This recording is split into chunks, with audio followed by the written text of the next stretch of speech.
వినిపిస్తూ ఉన్నాయి, కనిపిస్తూ ఉన్నాయి. నిజంగానే ఆ మాటలు మాట్లాడేటప్పుడు ఎవరైనా కానీ ఒక మాట నిజం మాట్లాడేటప్పుడు ఉండే కాన్ఫిడెన్సు అబద్ధాలు చెప్పేతో ఉండదని నేను నమ్మేవాడిని. కానీ ఈనాటి ప్రభుత్వంలోని పెద్దల్ని చూసిన తర్వాత అంత ధైర్యంగా అబద్ధాలు చెప్పడంలో వీళ్ళకి శిక్షణ ఇచ్చింది ఎవరు, లేక జన్మతహా వచ్చిందని నేను ఆశ్చర్యపోతూ ఉంటాను. ఈ రాష్ట్రంలో ఎన్నికలు జరగకముందు ఈనాటి ముఖ్యమంత్రి చంద్రబాబు నాయుడు గారు కానీ, డిప్యూటీ సీఎం పవన్ కళ్యాణ్ గారు కానీ, అట్లాగే బీజేపీ అధ్యక్షురాలు పురంధేశ్వరి గారు కానీ, వీళ్ళందరూ పదే పదే ఒక మాట చెప్పారు మనకేంటి, ఈ రాష్ట్రం ఆర్థికంగా విధ్వంసం జరిగిపోయింది అని, ఇది అప్పుల కుప్పగా మారిపోయింది అని, ఇంకా దీన్ని ఏమాత్రం కూడా బాగు చేయలేమని, ఇంకా ఒక అడుగు ముందుకెళ్ళి అప్పట్లో శ్రీలంకలో ఒక సంక్షోభం ఉండేది, మరో శ్రీలంకగా ఈ రాష్ట్రం మారుతుందని చంద్రబాబు నాయుడు గారు. అంతేకాదు ఏపీ కూడా శ్రీలంకలాగా దివాలా తీసినట్లు ప్రకటిస్తారా అంటే ఆనాటి ముఖ్యమంత్రి జగన్మోహన్ రెడ్డి గారు ఇట్లా అనేకమైన మాటలతో, అంటే ఉన్నది లేనట్లుగాను లేనిది ఉన్నట్లుగాను ఒక భ్రమలోకాన్ని, ఒక మాయాలోకాన్ని ఆంధ్రప్రదేశ్ ప్రజానీకం ముందు చూపిస్తూ అప్పుల గురించి మాట్లాడారు. ఇంకా అనేక అంశాలు మాట్లాడారు. వాళ్ళు మాయమైపోయారు, వీళ్ళు మాయమైపోయారు, శాంతి భద్రతలు లేవు, ఇన్ని కష్టాలు ఉన్నాయి, అన్ని చాలా విన్నాం. ప్రత్యేకించి ఆంధ్రప్రదేశ్ ఆర్థిక పరిస్థితి వచ్చినప్పుడు ఎంత దుర్మార్గంగా మాట్లాడారు వీళ్ళు. చంద్రబాబు నాయుడు గారు అనేక సందర్భాల్లో మాట్లాడుతూ 12 లక్షల కోట్లు ఉన్నాయండి అప్పులు, ఈ జగన్మోహన్ రెడ్డి గారు 12 లక్షల కోట్ల పైన అప్పులు చేశాయని చెప్పాడు. నేను ఒకసారి 12 లక్షలు అనే మాట బాగలేదు అనుకుని 12,08,000 అని చెప్పాడు. ఇంకొకసారి చిచి రౌండ్ ఫిగర్ ఉంటే బాగుంటుంది కదా అనుకొని 14 లక్షల కోట్ల అప్పు ఉంది అని చెప్పాడు. ఈ రాష్ట్రానికి అప్పే ముట్టదు, అన్ని నియమాల్ని ఉల్లంఘించి అప్పులు తెచ్చుకున్నారు. అట్లా ఒక ఆయన వచ్చాడు, బహుశా వీళ్ళే పిలిపించుంటారు పరోక్షంగానో ప్రత్యక్షంగానో. ఆనాడు ఒక ప్రముఖ పత్రిక, అది కూడా ఈనాడు అనుకుంటారు, దాంట్లో ఆయన మహేంద్ర దేవ్ అనే ఒక పెద్ద మనిషి వచ్చాడు. ఆయన పెద్ద ఆర్థిక నిపుణుడు, ఈ ప్రపంచాన్ని ఆర్థిక మాంద్యం నుంచి కాపాడినవాడు. ఆంధ్రప్రదేశ్ రాష్ట్రాన్ని అనాలిసిస్ చేసిన తర్వాత చెప్తానని ఆయనకు 14 లక్షల కోట్లు అని చెప్పాడు. అసలు వినడానికి భయం వేసేది సామాన్య ప్రజానీకానికి. ఎన్నికల ప్రచారంలో ఈనాడు డిప్యూటీ సీఎం గారు ఎన్ని మాటలు మాట్లాడారంటే నిజంగానే ఆశ్చర్యం వేస్తుంది. అంత ధైర్యంగా ఎట్లా మాట్లాడతారబ్బా, సమాచారం లేకుండా వీళ్ళని భయం వేస్తుంది. వారేం మాట్లాడతారంటే 17వ తారీఖు 5వ నెల 2022లో శ్రీలంక పరిస్థితికి, అంటే శ్రీలంక ఆర్థిక పరిస్థితికి ఆంధ్రప్రదేశ్ రాష్ట్రం జస్ట్ కూతవేడు దూరంలో మాత్రమే ఉంది. అరిస్తే వినిపిస్తుంది, అప్పు అంటే వినిపిస్తుంది. ఇప్పుడు మనకి వినిపిస్తూ ఉంది ఈనాటి చంద్రబాబు నాయుడు ప్రభుత్వం చేస్తున్న అప్పుల కేకలు. అంతేకాదు ఆయన ఇంకా ముందుకెళ్ళి ఒక కార్టూన్ కూడా, బహుశా అతని ట్విట్టర్ హ్యాండిల్ అనుకుంటా, ఇది అప్పులతో ఆంధ్ర పేరును మారు మోగిస్తున్నందుకు ముఖ్యమంత్రికి నా ప్రత్యేక శుభాకాంక్షలు. ఈ విధంగా మాట్లాడుతూ ఉంటే నిజంగానేమో అని ఆంధ్ర ప్రజానీకం అంతా అనుకున్నారు. ఆఖరి నమ్మే ప్రయత్నం చేశారు, నమ్మారు కూడా. కానీ ఆ రోజున ఆనాటి గౌరవ ముఖ్యమంత్రి జగన్మోహన్ రెడ్డి గారు ఈనాటి ప్రతిపక్ష హోదాలో కూడా స్పష్టంగా మీరు అబద్ధాలు చెప్తా ఉన్నారు, ప్రజల్ని మోసం చేస్తూ ఉన్నారు, మీరు ఎన్నికల కోసం అన్ని నీతి నియమాల్ని కూడా పక్కకు పెట్టి తుంగలో దొక్కి మీరు మాట్లాడుతూ ఉన్నారు, ప్రజలారా గమనించమని చెప్పాడు. చివరికి గవర్నర్ స్పీచ్లో కూడా ఓట్ ఆన్ అకౌంట్ పెట్టిన రోజున కూడా ఈ చంద్రబాబు నాయుడు గారి ప్రభుత్వం అంటే ముఖ్యమంత్రి గారు మంత్రివర్గం ముఖ్యమంత్రి గారి పేరు మీద ఉంటుంది. చంద్రబాబు నాయుడు గారి ప్రభుత్వం గవర్నర్ చేత ఆ రోజు చెప్పించిన మాట ఏందయ్యా అంటే 10 లక్షల కోట్ల పైగా అప్పుల్లో తడిసి ముద్దవుతా ఉంది. దీన్ని లేపడం ఎట్లో చేత కావడంలే, అప్పులు డబుల్ అయిపోయినాయని చెప్పిన పరిస్థితి గుర్తు చేస్తూ ఉన్నాను.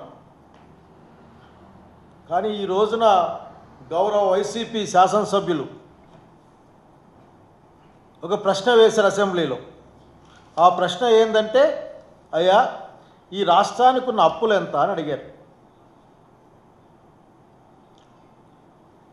శివప్రసాద్ రెడ్డి గారు, చంద్రశేఖర్ గారు, అమర్నాథ్ రెడ్డి గారు, విశ్వేశ్వరరాజు గారు ఒక ప్రశ్న స్టార్డ్ క్వశ్చన్ ఇది. అయ్యా ఎన్ని అప్పులు ఉన్నాయో చెప్పండి ఒకసారి, ఎందుకంటే భయం వేస్తుంది మాకు, నిజం చెప్పండి అని.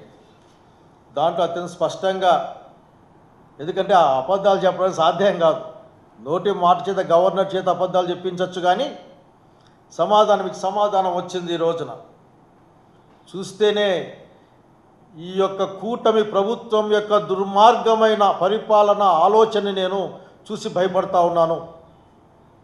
ఈ రాష్ట్రంలో ఉన్న ప్రతి ఒక్కరు కూడా భయపడాల్సిన అవసరం ఉందన్న సంగతి గుర్తు చేస్తూ ఉన్నాను. 14 లక్షల కోట్ల రూపాయలు అప్పు ఉందని ఇదే చంద్రబాబు నాయుడు గారు ఒక లీక్ ఇస్తే, ఆ లీక్లో కూడా ఆఖరికి ఆయన అధికారంలోకి వచ్చిన తర్వాత 10/7/24 రాష్ట్రం మొత్తం అప్పులు 14 లక్షల కోట్ల ఉన్నట్లు ఆర్థిక శాఖ అంచనా అని బయటకు వచ్చారు ఆఖరి. అట్లాగే అంతకుముందు పిఎస్సిలో పబ్లిక్ అకౌంట్స్ కమిటీలో ఉన్న ఈనాటి ఫైనాన్స్ మినిస్టర్ ఆయన మాట్లాడిన మాట ఏంటంటే, శ్రీలంక కంటే 4 రెట్ల అప్పుల ఏపీ అని.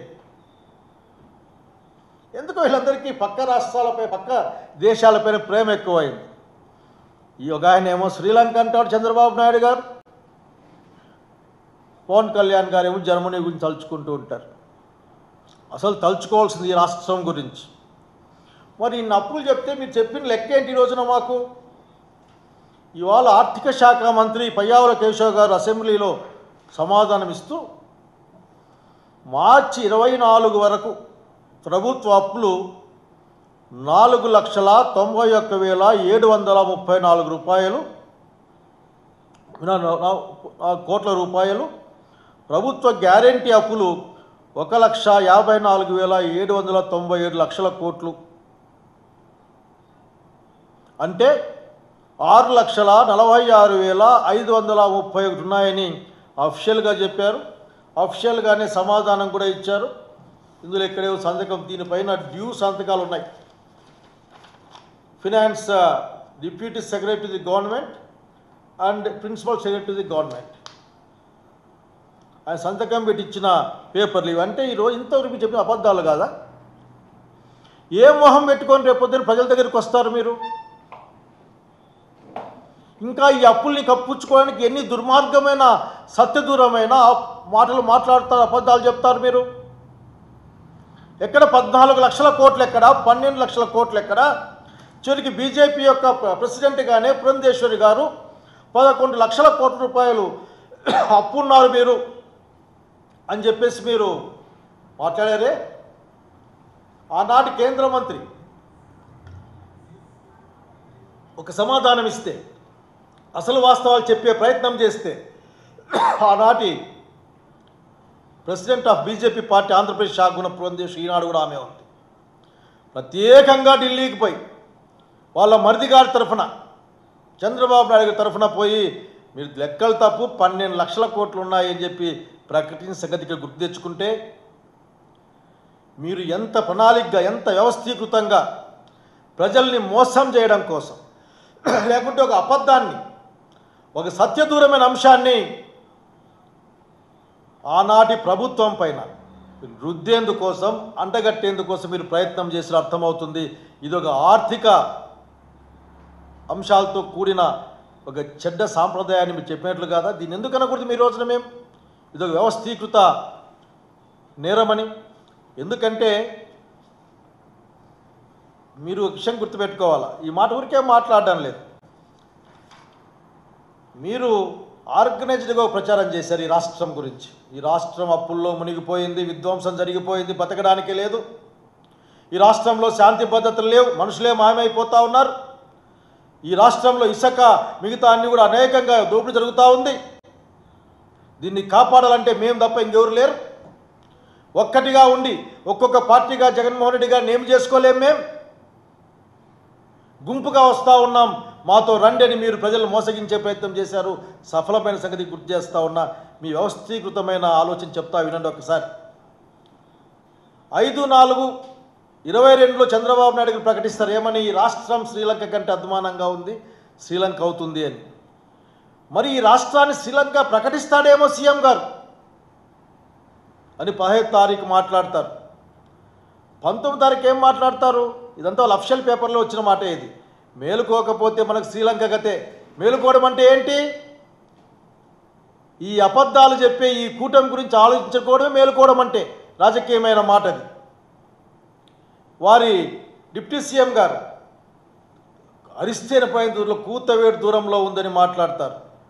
ఇప్పటి ఆర్థిక మంత్రి మిత్రుడు కేశవ్ గారు మాట్లాడింది ఆ రోజు 4 రెట్లు శ్రీలంక అంటే అప్పుడు. నాకేం అర్థం కాలే, వీళ్ళు ఏమైనా శ్రీలంక ప్రభుత్వానికి కన్సల్టెంట్లుగా పనిచేశారేమో ఆ రోజున, నాకు తెలియదు. ఎందుకంటే కన్సల్టెంట్లు ఎక్కువైపోతున్నారు చూస్తూ ఉంటేనే. అట్లాగే ఇప్పుడు డిప్యూటీ సీఎం ఇది అప్పుల ఆంధ్ర అని చెప్పాలి, దీన్ని మారు మోగిపోతూ ఉంది. జగన్మోహన్ రెడ్డి గారికి ఆ రోజున అప్పురత్న అని పేరు పెట్టాలని ట్వీట్ చేశాడు ఆయన. అక్కడికి ఇంకా ముందే చెప్పాను, పురంధేశ్వర్ గారు ఏం మాట్లాడా, డైరెక్ట్గా వెళ్ళి మాట్లాడమే అక్కడ.